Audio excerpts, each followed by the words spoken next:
हाय दोस्तों, नमस्कार दोस्तों। आज मैं आप सभी के लिए मैं स्टोरी लेकर आई हूँ। इस स्टोरी का नाम है सास बहू की एक कहानी। पढ़कर आपकी आंखें सजल हो उठेगी आप सभी को।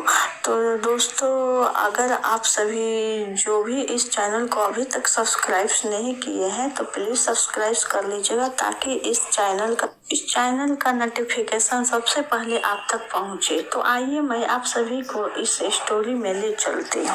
दोपहर के खाने का वक्त हुआ। सास ने फिर आवाज लगाई, कुछ खाने को मिलेगा? बहू ने आवाज नहीं दी। सास फिर चिल्लाई, भूखे मारेगी क्या? बहू आई, सामने खिचड़ी रख दी। सास गुस्से से, ये क्या है? मुझे नहीं खाना, इसे ले जाओ। बहू ने फिर कहा, आपको डॉक्टर ने दिन में खिचड़ी खाने को कहा है, खाना तो पड़ेगा। सास बोलती है मुंह बनाते हुए, हाँ तू मेरी माँ बन जाओ। बहू फिर मुस्कुराई और चली गई। आज इनके घर पूजा थी। बहू सुबह 4 बजे से उठ गई।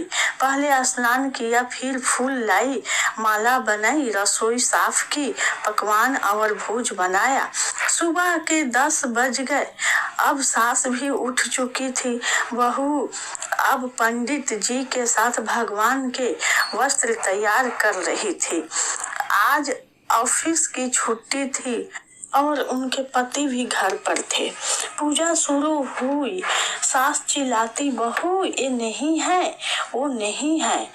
बहू दौड़ी दौड़ी आती और सब करती। अब दोपहर के 3 बज गए थे। आरती की तैयारी चल रही थी। पंडित जी ने सबको आरती के लिए बुलाया और सबके हाथों में थाली दी। जैसे ही बहू ने थाली पकड़ी, थाली हाथों से गिर पड़ी। शायद भोज बनाते हुए बहू के हाथों में तेल लग गया था, जिसे वो पोंछना भूल गई थी। सारे लोग तरह तरह की बातें करने लगे। कैसी बहू है, कुछ नहीं आता, ये काम भी ठीक से नहीं कर सकती है, ना जाने कैसी बहू उठा लाए, एक आरती की थाली भी संभाल नहीं सकी।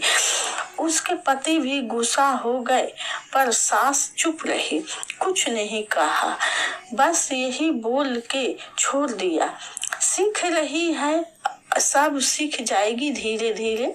अब सबको खाना परोसा जाने लगा।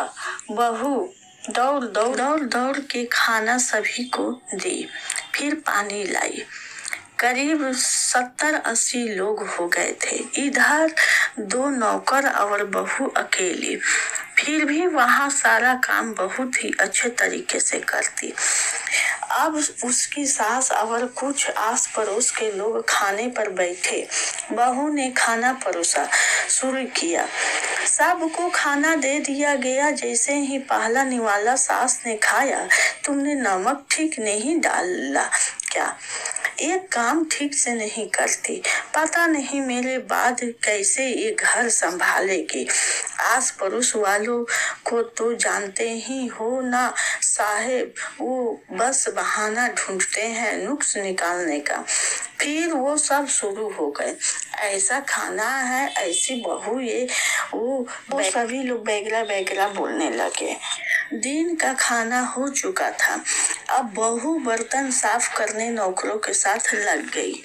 रात में जगराता का कार्यक्रम रखा गया था। बहू ने भी 1-2 गीत गाने के लिए स्टेज पर चढ़ी। सास जोर से चिल्लाई, मेरी नाक मत कटा देना, गाना नहीं आता तो मत गा, वापस आ जा। बहू मुस्कुराई और गाने लगी। सबने उसके गाने की तारीफ की, पर सास मुंह फुलाते हुए बोली, इससे अच्छा तो मैं गाती थी जवानी में, तुझे तो कुछ भी नहीं आता। बहू मुस्कुराई और चली गई। अब रात का खाना खिलाया जा रहा था। उसके पति के ऑफिस के दोस्त साइड में ही ड्रिंक करने लगे। उसका पति चिल्लाता, थोड़ा बर्फ लाओ, तो सास चिल्लाती, यहाँ दाल नहीं है। फिर चिल्लाती, कोल्ड ड्रिंक नहीं है, पापड़ ले जाओ। इधर उधर आखिरी में उसके पति की शराब गिर पड़ी उसके एक दोस्त पर और बोतल टूट गई। पति गुस्से में 2 झापड़ अपनी पत्नी को लगाते हुए कहता है, जाहिल कहीं की देख कर नहीं कर सकती थी। तुझे इतना भी काम नहीं आता। सारे लोग देखने लगे। उसकी पत्नी रोते हुए कमरे की तरफ दौड़ी। फिर उसके दोस्तों ने कहा, क्या यार, पूरा मूड खराब कर दिया। यहाँ नहीं बुलाया होता, हम कहीं और पार्टी कर लेते। कैसी अनपढ़ गंवार बीवी ला रखी है तूने। उसे तो मेहमानों की इज्जत और काम करना तक नहीं आता। तुमने तो हमारी बेइज्जती कर दी। अब आस पड़ोस की औरतों को और बहाना मिल गया था। वो कहने लगी, देखो क्या कर दिया तुम्हारी बहू ने, कोई काम की नहीं है। मैं तो कहती हूँ अपने बेटे की दूसरी शादी कर दो, छुटकारा पाओ इस गंवार से। सास उठी और अपने बेटे के पास जाकर उसे थप्पड़ मारा और कहा, अरे नालायक, तुमने मेरी बहू को मारा। तेरी हिम्मत कैसी हुई, तेरी टांग तोड़ दूंगी। उसके बेटे के दोस्त कुछ कहने ही वाले थे कि उसकी माँ ने घूरते हुए कहा, चुप, बिल्कुल चुप। यहाँ दारू पीने आए हो, जबकि पता है आज पूजा है और तुम्हें पार्टी करनी है। कैसे संस्कार दिए हैं तुम्हारे माता पिता ने। और किसने मेरी बहू को जाहिल बोला। जरा इधर आओ, चप्पल से मारूंगी अगर मेरी बहू को किसी ने शब्द भी कहा तो। अरे पापी, तूने उस लड़की को बस इसलिए मारा कि तेरी शराब टूट गई। पापी, वो बच्ची सुबह 4 बजे से उठी है, घर का सारा काम कर रही है, ना सुबह से नाश्ता किया, ना दिन का खाना खाया, फिर भी हंसते हुए, सबकी बातें सुनते हुए, ताने सुनते हुए घर घर के काम में लगी है। तेरे यार दोस्तों को वो अच्छी नहीं लगी, जूते से मारूंगी। तेरे दोस्तों को उन्होंने जबकि ऐसा कुछ नहीं कहा। उसके यार दोस्त चुपके से खिसक लिए। अब सास बहू के कमरे में गई और बहू के हाथ पकड़कर बाहर लाई। सबके सामने कहने लगी, किसने कहा था अपनी बहू को घर से बाहर निकाल कर दूसरी बहू लाओ, जरा सामने आओ। कोई सामने नहीं आया। फिर सास ने कहा, तुम जानते भी हो क्या हो इस लड़की के बारे में। ये मेरी माँ भी है, बेटी भी है। माँ इसलिए मुझे गलत काम करने पे डांटती है और बेटी इसलिए कभी कभी मेरी दिल की भावनाओं समझ जाती है। मेरी दिन रात सेवा करती है। मैं 1000 ताने सुनाती हूँ पर एक शब्द भी गलत नहीं कहती, ना सामने ना पीठ पीछे। अब तुम कहते हो दूसरी बहू ले आओ, याद है ना छुटकी के दादी अपनी बहू के करतूत। सास ने गुस्से से पड़ोस की महिला को कहा, अभी पिछले हफ्ते ही तुम्हें मियाँ बीवी भूखे छोड़ घूमने चले गए थे।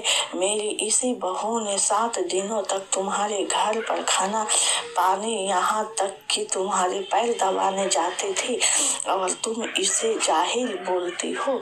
जाहिल तो तुम सब हो जो कोयले और हीरे में फर्क नहीं करना जानती हो। अगर आइंदा मेरी बहू के बारे में किसी ने एक लफ्ज भी बोला तो मुझसे बुरा कोई नहीं होगा, क्योंकि ये मेरी बहू नहीं, मेरी बेटी है। बहू सिसकियां लेते हुए फिर कमरे में चली गई। सास ने एक प्लेट उठाई और भोजन परोसा, बहू के कमरे में खुद ले गई। सास को भोजन लाते देख तो बहू ने कहा, अरे माँ जी, आप क्या कर रही हो, मैं खुद ले लेती। सास ने प्यार से ताना मारते हुए कहा, डर मत, इसमें जहर नहीं है, मार नहीं डालूंगी तुझे। नई सास चाहिए होगी पर मुझे अभी भी तू ही मेरे घर की बहू चाहिए। बहू ने अपनी सास को रोते हुए गले से लगा लिया। सास भी रो रो कर पहली बार और कहा, चल खाना खा ले। फिर मजाक करते हुए कहा, फिर मेरे पैर दबाने चले आना और ये ख्याल मन में मत लाना कि सास पैर बोलती है किसी दिन, क्योंकि कभी भी मैं यह सोचती थी दोनों खूब हंसने लगते हैं। कुछ रिश्ते बहुत मीठे होते हैं, बस बातें कड़वी होती है। दोस्तों, उम्मीद करती हूँ कि आप सभी को ये वीडियो अच्छी लगी हो तो प्लीज एक लाइक सब्सक्राइब कर दीजिएगा, ताकि मेरा इस वीडियो का नोटिफिकेशन आप तक सबसे पहले पहुँचे और इस तरह का मैं ढेर सारा वीडियो ला सकूँ। थैंक यू दोस्तों, फिर मिलूंगी इस स्टोरी के साथ।